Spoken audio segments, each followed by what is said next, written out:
Okay, so it's day 4 of my 30 days. It's 11 p.m. and I'm tired as hell. I just finished a bunch of interviews and I've got to be up early in the morning for work and doing an interview before I go into the hospital. And so I was thinking like maybe I'll just shag it and just skip one day. But you know, day 4 in and I'm already skipping days. Like obviously I'm going to skip a lot more days. So I just said, screw it, and I'm just going to do it now. And that's what you got to do. You know, if you make an excuse one day, you'll make it 1,000 times. So here we go, day 4.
Calves always get you.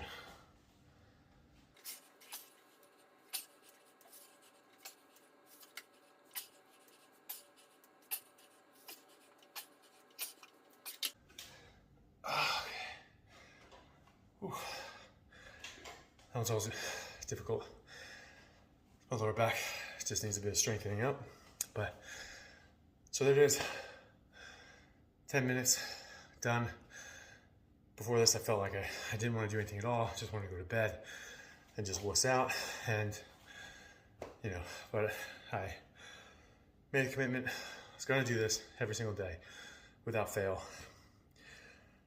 It's 10 minutes. Obviously, you can find 10 minutes somewhere. Generally, sometimes you can't, but generally you can. And so just do it. Just do something. Get your body moving. Get doing something.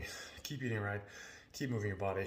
Keep getting better every day. If you feel like you don't want to do something, that's when you need to do it, because you always attack your weaknesses, make them your strengths, and then no one's going to beat you. All right, see you tomorrow.